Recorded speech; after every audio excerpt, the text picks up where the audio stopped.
Hi there, Luke here with another video. For those of you unfamiliar with our channel, my husband Tyler and I make weekly travel videos where we document our experiences since moving from North America to the UK.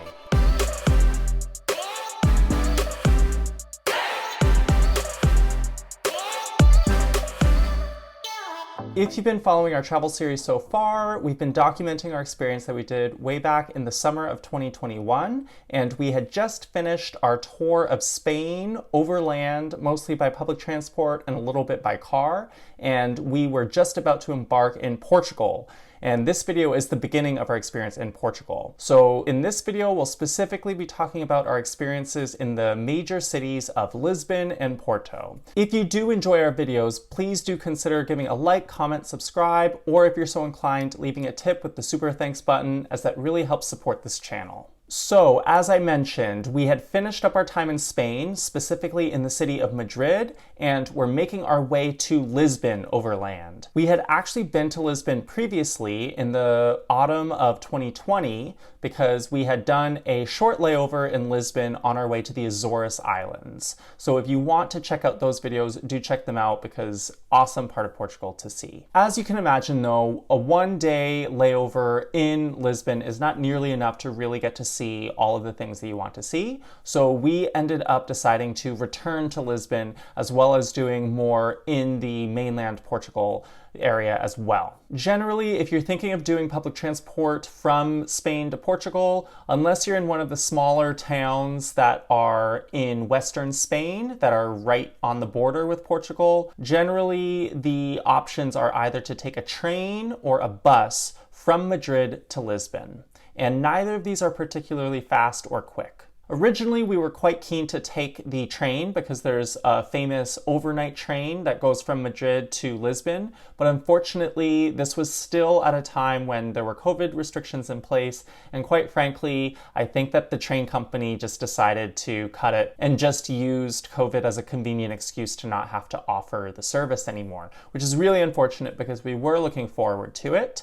And so instead, we took the less glamorous option, which was taking the bus, which is quite long and only during the day. Once we arrived in Lisbon, we were quite tired, as you can imagine, after our long travel day, and we decided to just sleep in our accommodation so that we could wake up the next day ready to go. The next day, we decided to explore some of the attractions in Lisbon that we hadn't had the time to visit the first time we had visited Lisbon. We started off our day with a scenic ride on the famous tram system in Lisbon, and specifically, we took the famous tram number 28. Riding tram 28 has become one of the most popular attractions in Lisbon, taking you through various historic landmarks and medieval streets. Tram 28 is a part of several vintage trams from the 1930s that are still part of the city's public transportation network. Fun fact to know is that Tram 28 was inaugurated in 1914, and today it has a 7-kilometer or 4.5-mile route between Martim Moniz Square and Prazeres, where the entire trip takes between 48 minutes and an hour.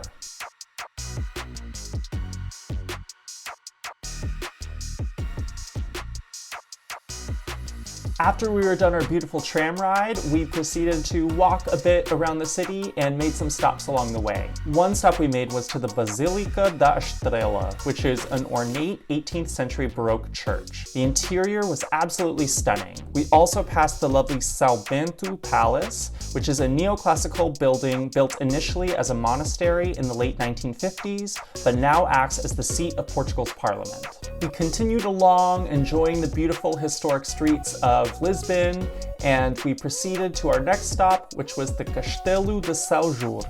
The Castelo de Sao Jorge is an 11th century hilltop castle and royal residence built in the Moorish style, which, if you've watched our Spain videos, is a popular style of architecture in Spain and Portugal from when there was Muslim rule in the countries. This attraction also contains palace ruins and an archaeological museum that are really nice to walk around and explore. In particular, we enjoyed walking around the perimeter of the castle with its awesome panoramic views that overlook the city of Lisbon, as well as walking on top of the medieval walls.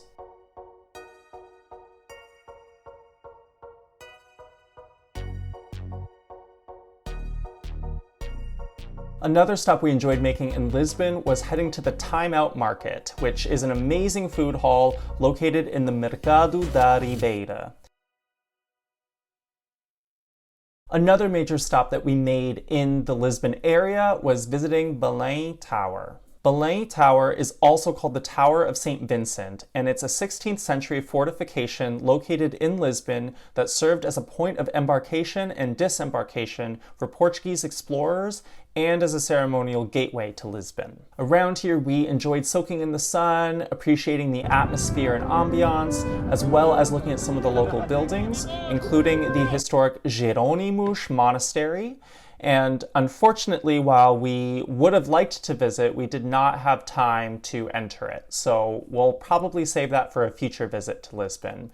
At least from the outside, it looked pretty nice. After several days in Lisbon, we proceeded to the beautiful Portuguese city of Porto, and we took a Flixbus to get here, which took about 3 hours. Train is an option, but we found it was a bit more expensive than we wanted, so we decided to take the bus instead.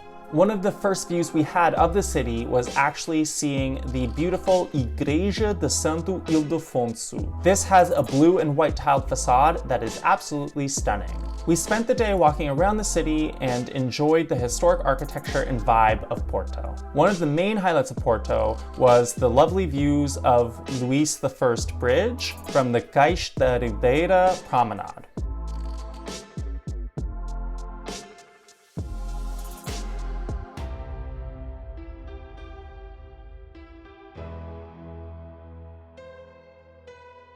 We visited the stunning 14th century monument Church of St. Francis, which is one of the most beautiful church interiors we've ever seen. This church is the most prominent Gothic monument in Porto, Portugal, and being also noted for its outstanding Baroque inner decoration. It is recognized as a UNESCO World Heritage Site and is located in the historic center of the city, so definitely a worthwhile place to visit if you are in Porto.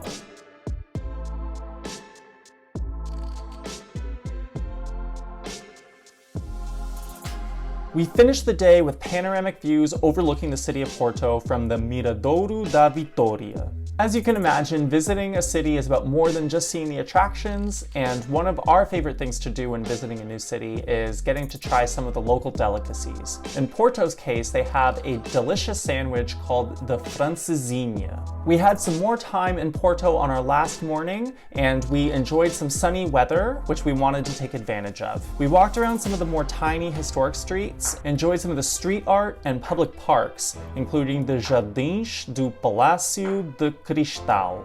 Another area we enjoyed visiting was the Porto Cathedral, which is situated on a top of a hill, offering amazing views of the city center. To finish off our time in Porto, we fittingly went to one of its most famous landmarks, which is the Luís I Bridge, and enjoyed overlooking the city in the beautiful weather.